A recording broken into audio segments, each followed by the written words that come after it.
Kyrie Irving and Luka-Doncic got just their second win together as teammates. It was a 133-126 W over Joel Embiid and the 76ers. Kyrie dropped 40 points, 6 of 8 from three-point land. Luka, meanwhile, 42 points and 12 assists in the win. A guy who knows a little bit about three-point shooting, NBA champion Eddie House is joining us again. We haven't worn him out yet. Eddie, jump in here. Do you think last night proved this Luka-Kyrie experiment can work?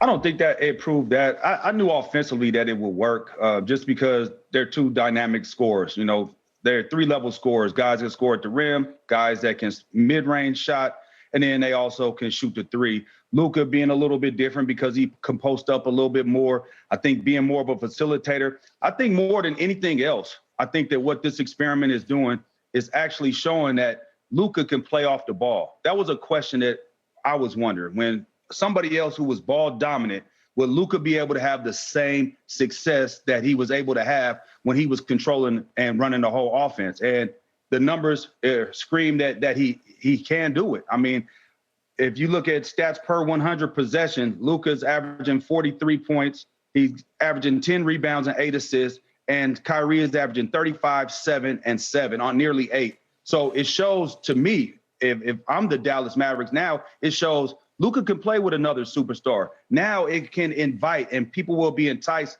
to come to Dallas and play alongside with him because you now are seeing that he can defer, that he could play off the ball. Because to me, that was the main question. How are you going to entice anybody in free agency to come play with somebody who dominates the ball like Luka has been doing so far in his career? So I think what it does show, and it's an experiment that's working out, that he can play with other superstars. He could play off the ball and still be successful. Yeah, I agree with you. I wasn't concerned about it working offensively, but defensively is where they struggle. But I think also Luka should love playing with Kyrie because now he doesn't have to tax himself. He doesn't have to play 40 minutes because guess what happens when you only have one superstar? Normally when he goes to the bench, what happens to a lead, Eddie? It dwindles. And guess what happens if you're behind and the superstar goes to the bench? It increases. So now all of a sudden you got a guy, you send Luka to the bench, you got Kyrie, who's a dynamic scorer in his own right, Skip, that, as Eddie said, he can get to the three, for the three-pointer, for the mid-range, finish at the rim with either hand is with the best of them. 88, 90% free throw if you foul him. So now that takes a lot of the pressure off of Luka, saying, damn, I don't have to play 40 minutes a night. I can let Kyrie lift some of this load. Because Kyrie in the fourth quarter, Luka does a lot of deferring to Kyrie because he knows Kyrie can get hot and can heat it up with the best of them. So it doesn't solve their overall team issue as far as how far can they go. I don't believe they can win a championship, Eddie, because they can't stop anybody. They still allow the 76ers to have 3 guys score at least 27. One guy Joel Embiid was 13 of 21 with 35 points. Tyrese Maxey was 12 of 21 for 29 points. James Harden was 8 of 12 for 27 points. They allowed the Sixers to shoot 58%. You're not going to win a playoff game. You let an opposing team shoot 58% in the playoffs, you going home. No doubt. Okay, my turn. Last night proved nothing to me because I still don't love the fit of Luka and Kyrie because they're too much alike. Ultimately, somebody has to have the basketball going solo.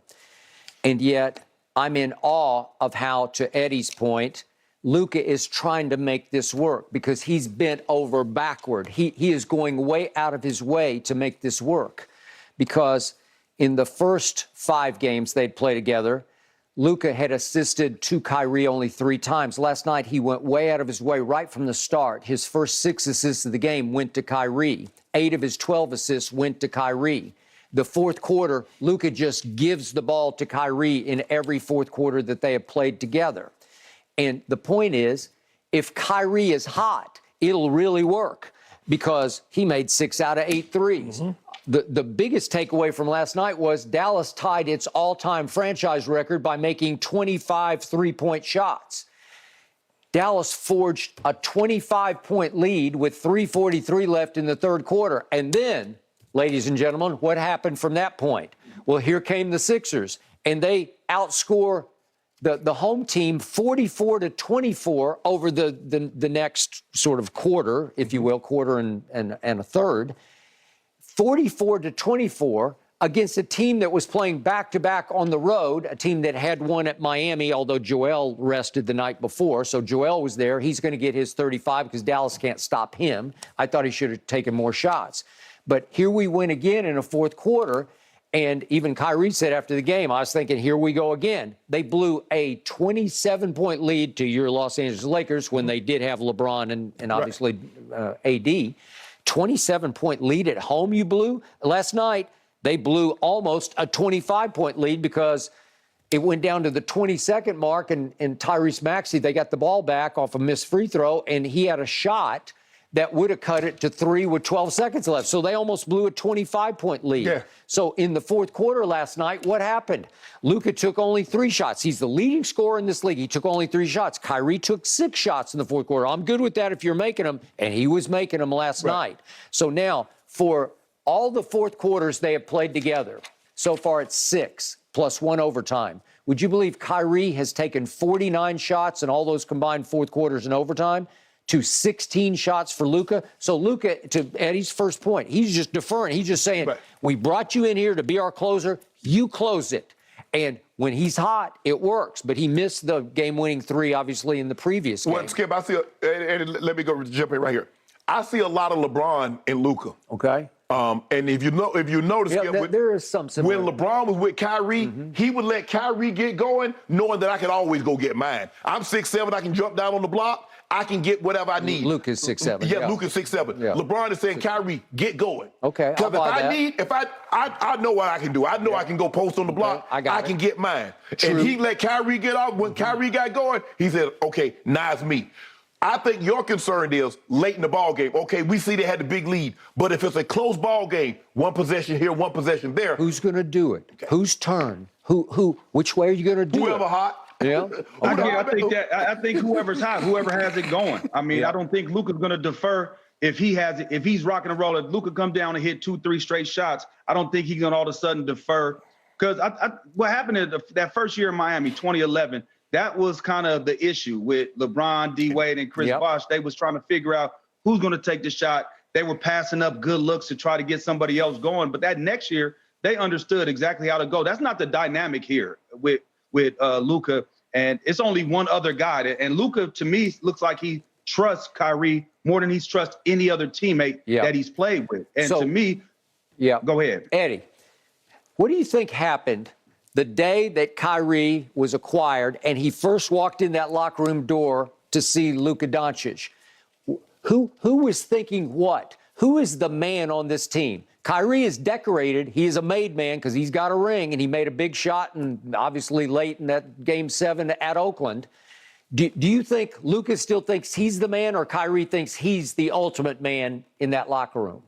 No, Luka for sure thinks he's the man. Don't get that twisted. Don't have no mistake about it. Luka is the man on that team.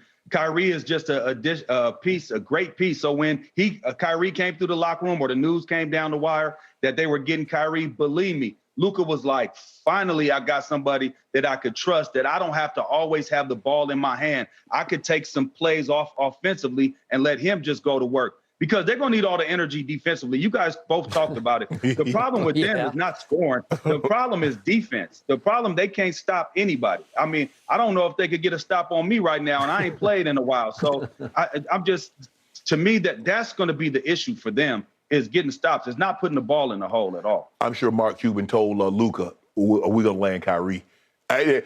Luka knew before he walked. Well, I hope he did, and I hope he co-signed. He absolutely did. Oh, he for sure did. Great stuff, Eddie. We want you to stick around. We need you to help us break down